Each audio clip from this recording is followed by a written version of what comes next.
Hello everyone. आज हम tense के बारे में पढ़ेंगे। तो टेंस को करने से पहले हमें पता होना चाहिए कि सेंटेंस क्या होता है। तो सेंटेंस होता है sentence is a group of words that has it full meaning to clear. मतलब ये है कि शब्दों के समूह को जिसका स्पष्ट अर्थ हो उसे वाक्य कहते हैं। अब काइंड ऑफ सेंटेंस मतलब सेंटेंस कितने प्रकार का होता है। सेंटेंस 4 प्रकार के होते हैं। नंबर 1 है अफर्मेटिव सेंटेंस। अफर्मेटिव को हम सिंपल सेंटेंस भी बोल देते हैं, जैसे वह खाना खा रहा है, ये सिंपल सेंटेंस है। नेगेटिव सेंटेंस, नेगेटिव मतलब जिसमें नहीं आ जाएगा बीच में, नहीं वाले वाक्य, जैसे वह खाना नहीं खा रहा है, negative sentence. Interrogative sentence, interrogative sentence प्रश्नवाचक वाक्य होते हैं, जैसे क्या वह खाना खा रहा है। इंटेरोगेटिव का मतलब प्रश्न पूछना। अब interrogative negative sentence, interrogative negative क्या और नहीं वाले वाक्य, जैसे क्या वह खाना नहीं खा रहा है। अब part of sentence, part of sentence में हम देखते हैं कि किन किन चीज़ों से मिलकर बना हुआ होता है एक वाक्य। इस वजह से है सब्जेक्ट, सब्जेक्ट क्या होता है, कर्ता। कर्ता मतलब कार्य कौन कर रहा है। हेल्पिंग वर्ब, हेल्पिंग वर्ब हुई सहायक क्रिया, जैसे इज एम आर। वर्ब हो गई क्रिया, जैसे खेलना कूदना। ऑब्जेक्ट हुआ कर्ता का कर्म, मतलब क्या काम हुआ, ये होता है कर्ता का कर्म, मतलब कि क्या काम हुआ। अब आ जाते हैं हम टेंस पर। टेंस, टेंस क्या होता है, टेंस को हिंदी में काल कहते हैं। काल मतलब आप एक तरह से कह सकते हैं कि समय। अब टेंस 3 प्रकार के होते हैं। पास्ट टेंस, पास्ट टेंस को कहते हैं भूतकाल, भूतकाल मतलब जो बीत गया है। प्रेजेंट टेंस, प्रेजेंट टेंस होता है वर्तमान काल जो भी चल रहा है।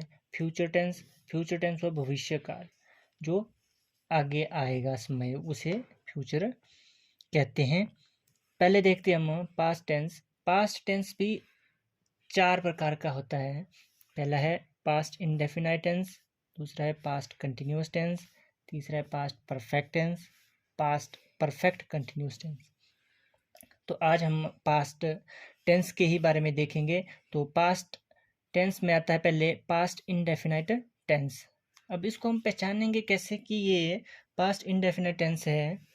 तो इसकी पहचान है, जिन हिंदी के वाक्यों के अंत में आ, ए, ई अथवा आ था, ए थे, ई थे इत्यादि आए तो वे वाक्य पास्ट इंडेफिनाइट टेंस के होते हैं। जैसे हम कल शिमला गए, तो इसमें आया ना लास्ट में ए, तो हमें लग गया पता है कि ये किसका है, पास्ट इंडेफिनाइट टेंस का वाक्य है। जैसे मैंने एक पक्षी देखा, खा, आ की साउंड आ रही है, तो ये भी पास्ट इंडेफिनिट टेंस का वाक्य है। अब हम देखेंगे कि इनकी इंग्लिश कैसे बनाएंगे।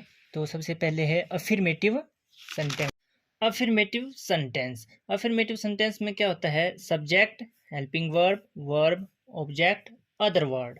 अब सब्जेक्ट में first person, second person, third person. ये फर्स्ट सेकंड थर्ड पर्सन क्या है, जैसे कि फर्स्ट पर्सन में हो गया मैं, और सेकंड पर्सन में किसकी बात होगी, जैसे कि आप, यू। एंड थर्ड पर्सन में जैसे वह, वे, ये सारे के सारे थर्ड पर्सन में आ जाएंगे। हेल्पिंग वर्ब, हेल्पिंग वर्ब जो है वो अफर्मेटिव सेंटेंस में नहीं लगती है, वर्ब लगती है सेकंड फॉर्म। ऑब्जेक्ट अगर होगा तो ठीक है लगा देना है, नहीं होगा तो नहीं। अदर वर्ड भी इसी तरह से होगा तो लिख देना है, नहीं होगा तो नहीं।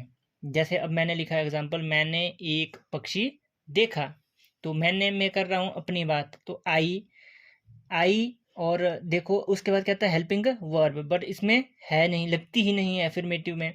फिर वर्ब, वर्ब कौन सी लगती है, सेकंड फॉर्म। और कौन सी वर्ब है इसमें, देखना, देखना, देखा, तो इसको क्या कहते हैं, सी, सी सेकंड फॉर्म क्या हो गई, सा।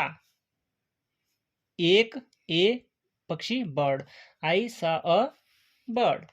अब उसी तरह से नेगेटिव, नेगेटिव सेंटेंस में क्या हो जाएगा, नहीं वाले वाक्य। इसमें क्या होगा, subject, helping verb, note, verb, object और अदर वर्ड।